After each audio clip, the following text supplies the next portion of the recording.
Hello everyone and welcome to a brand new video. Today we're here with part 2 of our F122 MyTeam career mode here for the Saudi Arabian Grand Prix, the Jeddah circuit under lights, where we'll be looking to hopefully maybe score some more points. We did get points last time out in Bahrain. If you haven't checked that one out, make sure to go check out the first part of this series. That's where we set up our team and did the first round of the season, and somehow we were very lucky with a lot of incidents and AI racing around us to end up in 6th place there and score ourselves 8 points in our first round in Formula 1 for Zvezky F1 Racing. You can see obviously for the driver standings, that's how we all sit. And we currently sit 5th place in the constructors standings as well. So yeah, a much better start than we would have expected here, considering we are pretty much a backmarker car at this point in the championship. But as we look forwards into Jeddah here, yeah, we haven't had a great qualifying, just like in Bahrain. Our car isn't very good on pace, as I've been saying,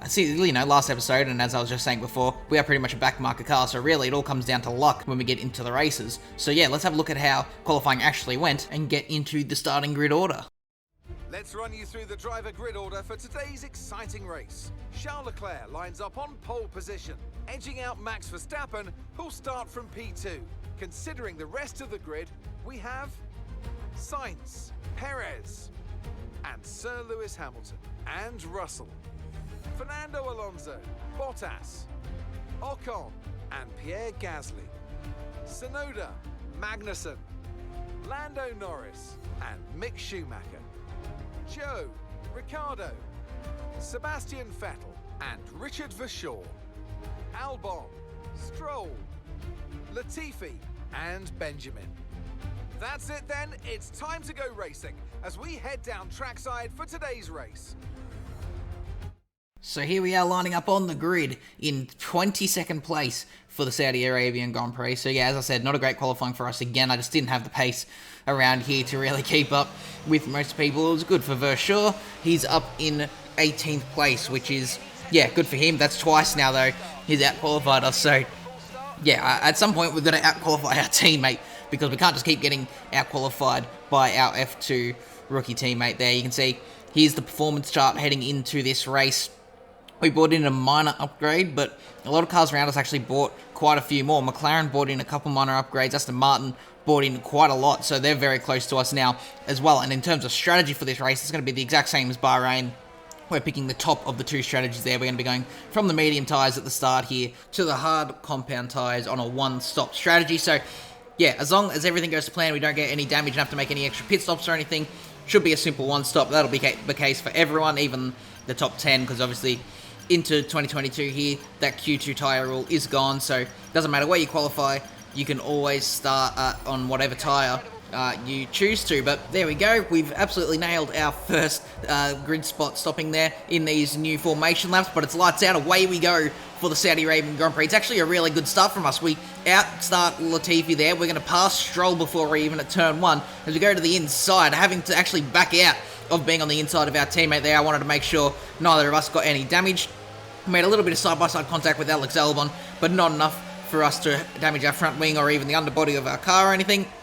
And that is us into 19th place for now. Anyway, we're side-by-side with Sebastian Vettel there, and actually Vettel pulls up alongside Verschoor for now. Up ahead, we got Joe versus Lando for that is 15th place, and that slowed us down massively, so just having to pull back into the queue here and just wait patiently, make sure we don't damage our car, because I feel like around this track, yeah, that can be a big thing. I feel like it is very easy to damage your car here. It's effectively a street circuit here in Saudi Arabia, with the walls being right up against the track. But yeah, now trying to chase down Sebastian Vettel for 18th place. As I said in the formation lap, Aston Martin brought in a few upgrades into this round, so they are quicker than they were in Bahrain. And in Bahrain, they showed us how quick they can be, even with a slower car. So crucial to make sure we don't make any mistakes around here as we head on to lap 2.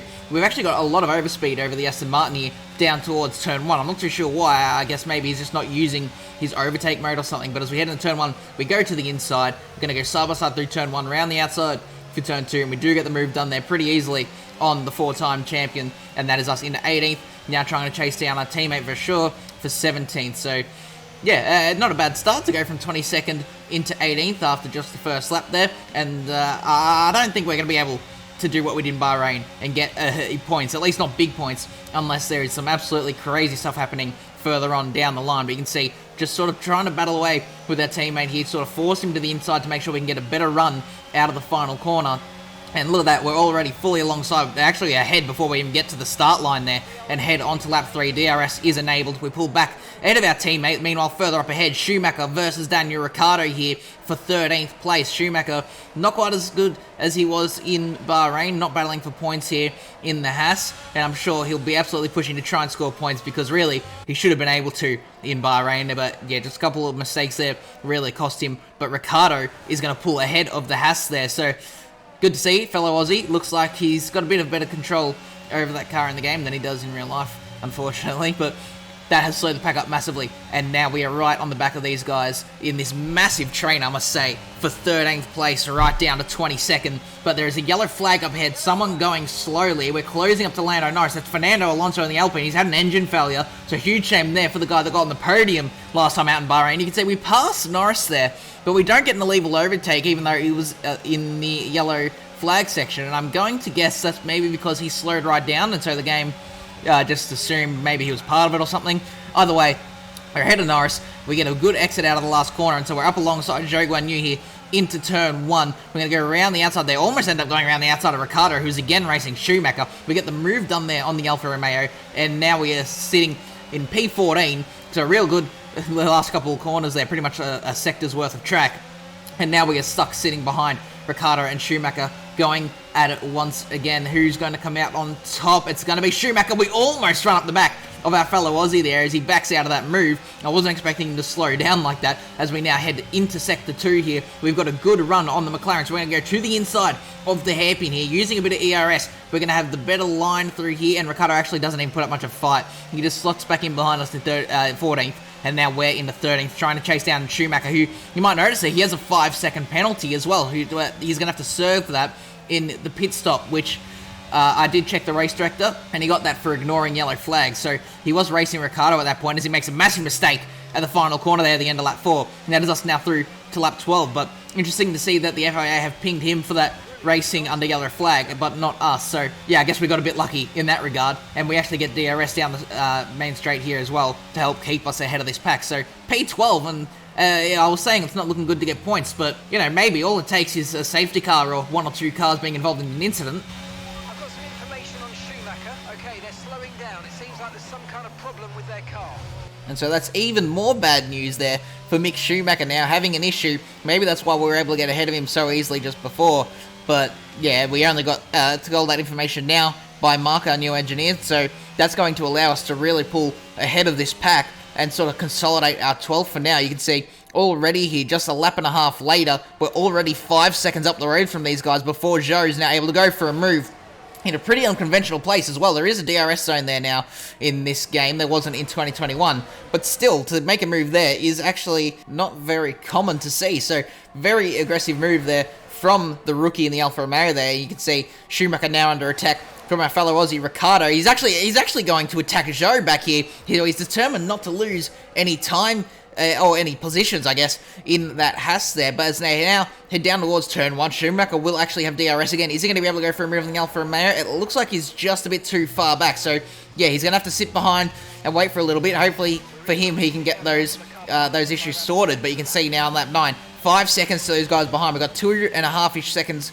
to the cars in front, but we are nowhere near as quick as those AlphaTauris. So we now have a little look back at this pack once again, having a look at Sebastian Vettel in the Aston Martin, trying to get himself ahead of Daniel Ricciardo, who himself is stuck behind Mick Schumacher. You can see it must be some sort of... Oh, wow, that came out of nowhere. I was going to say, talk about Schumacher there.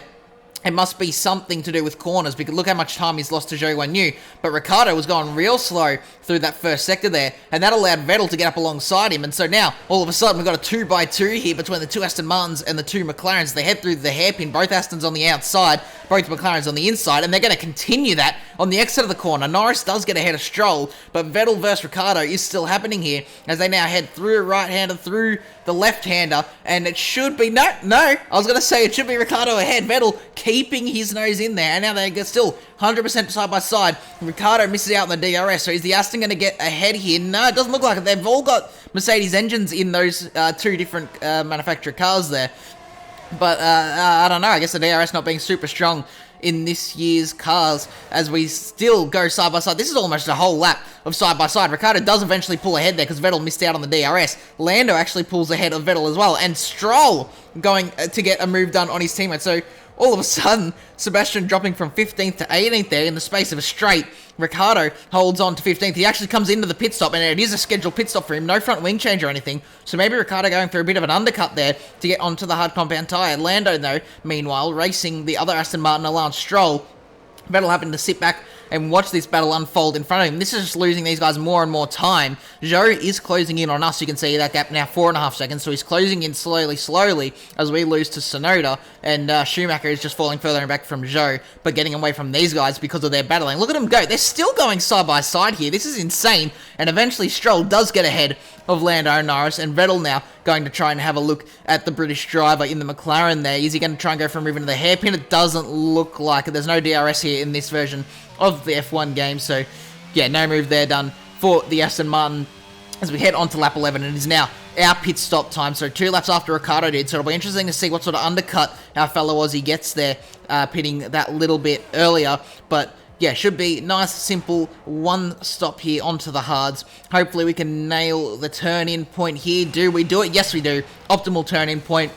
But unfortunately, there is a mistake on the front right tyre there. So what went from hopefully a 2-second pit stop has ended up being a 5-second pit stop. And those 3 seconds could be very, very costly. Because remember, Zhou was about 4 seconds behind us by the time we came into the pit lane. And we've just lost what should be about 3 seconds to Zhou now. So on this outlap, which the tyres do get very, very cold on these outlaps in F122 here, we could lose enough time to have Zhou exit the pit lane just in front of us. Meanwhile, we just saw our teammate Verschoor make a nice defensive move there to hold off Nicholas Latifi in the Williams. So good to see he's got a bit of racecraft to him as we now cut to the end of lap 12, start of lap 13. We've got all these guys coming into the pit lane, and this is crucial to see where we come out in relation to Zhou Guanyu. You can see he's exiting the pit lane pretty much alongside us there. He's just behind us, and crucially, we're just ahead. But hopefully now, on his outlap there, he'll lose a little bit more time because he's still just within DRS range.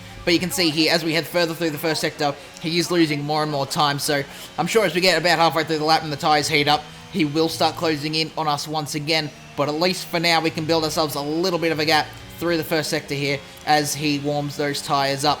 And we do get it to about 2 seconds. So we've got a little bit of time to play with here before Zhou closes right in on us. Meanwhile, looking to the, not the leads, this is for second.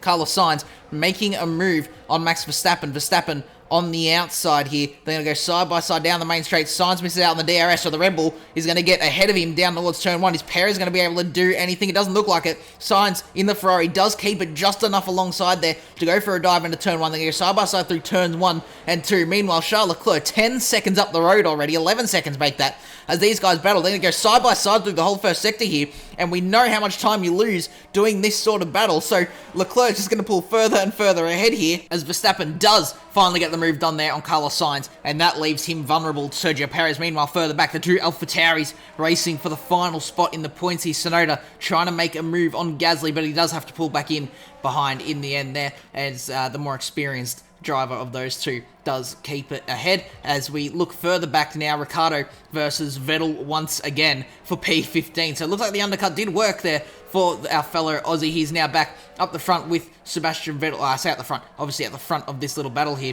Although actually Lance Stroll is quite a bit ahead here, and I'm pretty sure he has made his pit stop, so I don't know how that's happened, but Vettel does get the move done there on Daniel Ricciardo. Lando in 17th. Here's our teammate Verschoor sitting in 18th. So hopefully he can move himself up. He doesn't seem to have the greatest pace this time round. He did qualify ahead of us, but our race pace seems to be a little bit better than our qualifying pace by the looks of it. Meanwhile, the AlphaTauris once again going at it. Tsunoda desperate to try and get that 1 point off of his teammate as they go side by side down towards turn 1. I'm sure Francis is absolutely hating this, their team boss, as they head into turn 1. Tsunoda does have the DRS, but Gasly keeps his nose in there. They go side by side through turns 1 and 2 again, and Gasly will get the better exit out of turn 2, being on the outside. They're pretty much carbon copy of what just happened previously that we saw these two battling down this section of track. Gasly will have the inside here, and he will sweep around the outside of the sector 1 part here. Gasly and Tsunoda keeping at it a little bit longer this time, but in the end, Gasly does get the move done there and keep ahead of his teammate. Meanwhile, back at the front here, end of lap 16, Perez is right behind Verstappen, so he has gotten himself ahead of the yellow Ferrari there. It's now 13.5 seconds up to Leclerc, so I think these guys have given up on trying to chase down the lead at this point. Perez goes to the outside of his reigning champion teammate there, and he's not quite able to get the move done, but he will have the DRS down the main straight, so Verstappen, you would assume, is going to get sort of swamped here. They're going to go 3 wide down the main straight there. Ferrari versus 2 Red Bulls to turn 1. Surely they don't all get out of this. Verstappen knows that. He gets behind both of these guys, and Sainz trying to make the double there. I don't think it's going to work because Perez will have the outside for turn 2 there. He does get the better run. Is Verstappen able to get a move done on the Ferrari into turn 4? No, he's not. They're going to go single file through the first sector here. Meanwhile, further back, Russell gets a move done on Lewis Hamilton. Hamilton now back ahead as we head on to lap 18. Sergio Perez under threat from the Ferrari. Sainz actually doing a little bit of a Ricciardo sort of maneuver, faking to the outside, now going to the inside, so he'll have the outside for turn 2. He'll have the better run there, but they're going to keep going side by side down towards turn 4. Perez trying to hope that the outside line around here gets him the better run. They're going to go side by side here still, so they're losing so much time. They've absolutely given up on trying to chase down Charles Leclerc, who now has a 16-second lead. Sainz does sweep around the outside there and get the move into second, making it a Ferrari 1-2 once again, but the Red Bulls trying to make up for their poor race in Bahrain. So now, still on lap 18 here, Perez looking to make a move on Carlos Sainz to get back into second place here, down towards the final corner. The Ferrari's kept it in there once again, so the DRS doesn't seem to be as strong in F1 22 here as it is in F1 2021, as you would expect. It's the same as real life, but once again, Sainz gets the DRS off of Perez there, and so he does pull back ahead of the Red Bull. Perez may be looking to make a move around the outside of turn 1, then no, in the end they go single file, and Sainz holds on to second place, but Zhou has caught up to us now at the end of lap 19. He's going to go to the inside of the final corner. Can we do anything about this sweep around the outside of the final corner as we now head down the main straight? We actually get the DRS off of Joe there because he was just ahead of us as we head into the detection zone, and so that does help us defend and hold on to P12 for now. I don't think we're getting any points this race unless there are some late retirements, because yeah, we're 8 seconds off of the AlphaTauris ahead, and we're stuck sort of battling Joe 10 seconds ahead of the Aston Martins there.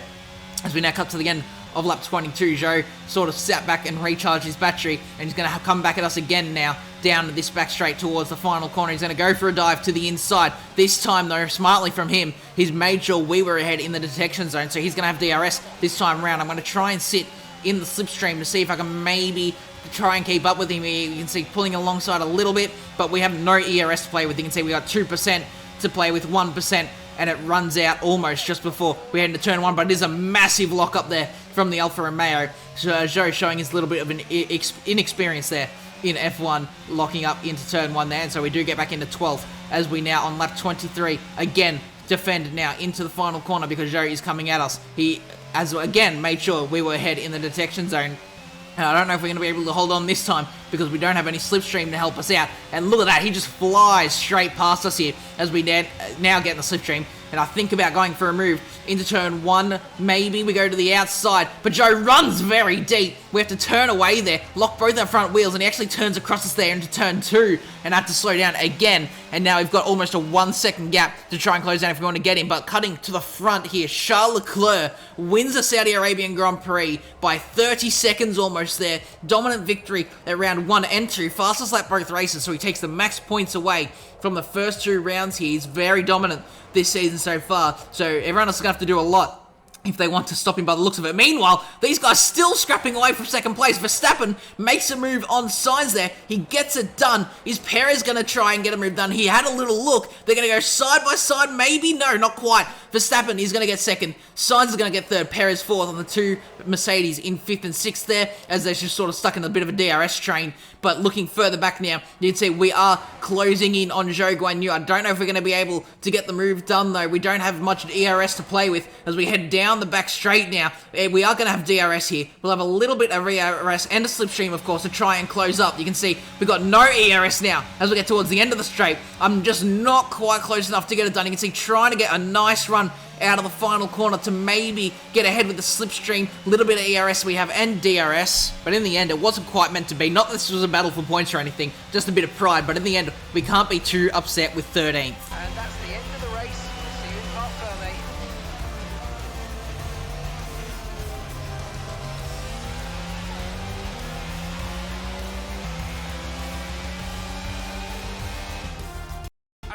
effort from the team and a magnificent drive to secure victory here at the Saudi Arabian Grand Prix.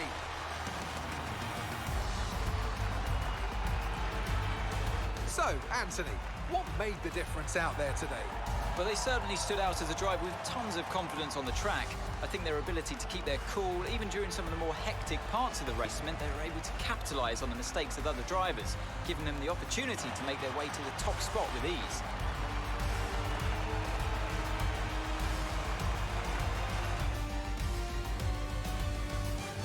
Ferrari are at it again. An excellent performance at today's Grand Prix, and they're certainly a team that know what they're doing out there. So Charles Leclerc makes it 2 from 2 here in the season 1. It's a Ferrari 1 and 3 this time, though, not a 1-2, as Verstappen gets second place. This season so far shaping up to be very similar to the real 22 season, with the Red Bulls both DNFing in race 1 and then being right up the front in race 2, battling away with the 2 Ferraris. But yeah, this time out, it's Leclerc that wins in Saudi Arabia as opposed to Verstappen. So Leclerc, very dominant start to the championship. Can he keep it up for the whole season? Or is he going to eventually run into some bad luck? He does win the race by 27.4 seconds, so incredible time there. You can see it was only a 39-minute race in the end there, so very quick here around Saudi Arabia. Max Verstappen in second, Sainz in third, Perez in the other Red Bull ends up fourth, then the 2 Mercedes in fifth and sixth, Hamilton beating out Russell there, Bottas in seventh, Ocon in the Alpine in eighth, Magnussen finally has some points there in ninth, and Gasly rounds out the top 10. He did eventually beat Tsunoda at the end there. You can see Verschoor ended up in 17th. He actually got a move done on Ricciardo at some point, so good to see there. Our teammate able to make some moves around the Jeddah circuit here, but yeah, still no points for him quite yet. Obviously, we're not really in a point-scoring car, but yeah, he's definitely shown some promise, a lot better than in the F1 2021 game, where the F2 teammate just never really had any speed whatsoever. In terms of the driver stand, he's dropped down to 9th, which we weren't expecting to stay up in 6th the whole championship, especially with Red Bull and Mercedes bound to score points at some points. And we do still have Russell just behind us on equal points to us, so he'll absolutely at some point outscore us and get ahead. Same too with Magnussen in the Haas there. It looks like he should also be moving ahead. Ricciardo, though, I feel like we could eventually maybe outscore. He didn't show a lot of promise around here this time. Verschoor, unfortunately, right down in 22nd on 0 points, which, again, we're not expecting him to get points. He's still technically tied with 16th and lower, so yeah, really 1 point could get him right up the table at the moment. In terms of the constructors, again, we weren't meant to really sit up in 5th the whole season. We're down to 7th now as Red Bull and Mercedes score enough points to outscore us there in Jeddah. We're on equal points with Haas at the moment. Obviously, we scored 8 points last time out. Magnussen scored 8 points this time in Jeddah. So, yeah, sitting equal at this point. I'm sure Haas will outscore us, but really, our main focus is to outscore Williams and Aston Martin and McLaren. McLaren, very lucky with some solid points last time out in Bahrain. But yeah, that is the Saudi Arabian Grand Prix done, and now we look to do some admin work before we end the video here. So just having a look at the activities at the moment, doing some simulator training to help get Verschoor some experience and focus, because that stuff is very important to make sure he keeps his pace up. And we are going to now do a durability equipment upgrade just to help get the morale for those guys up, as well as a couple extra resource points. And we're also going to attend an F1 esport event to get a bit more driver acclaim to hopefully help getting some future sponsors. Now, in terms of facilities, we have 1.1 million to play with, and we're going to upgrade the analysis suite here to improve second driver experience for any teammates that we do have now and in the future, and that just sort of helps Verschoor and any future teammate get closer to reaching their full overall rating potential, because obviously Verschoor rated in the high 60s at the moment, but yeah, he won't be able to properly fully reach that unless we help make sure he's got some good experience. Unfortunately, we don't have enough resource points to do any upgrades. We did some earlier on, and that's sort of run out of resource points. Now we do get some more now heading into this, and so we can have a look, but unfortunately, we didn't have enough there. We do get some upgrades coming in through just there, and unfortunately still no points to do, and we also get a rear floor under tray there done for the weight redistribution. So heading into our home Grand Prix, our car will be a little bit better. Hopefully, maybe we can score some points at our home Grand Prix, and we will be doing the Pirelli hot lap there for our home race. I don't know if I'm going to do all of them. We'll definitely do the one for our home Grand Prix though. So yeah, make sure to look forward to that. And that is all for this video, guys. If you guys did enjoy and want to see more content like this in the future, make sure to leave a like and subscribe to see more content like this. And I'll see you all in the next one. Goodbye.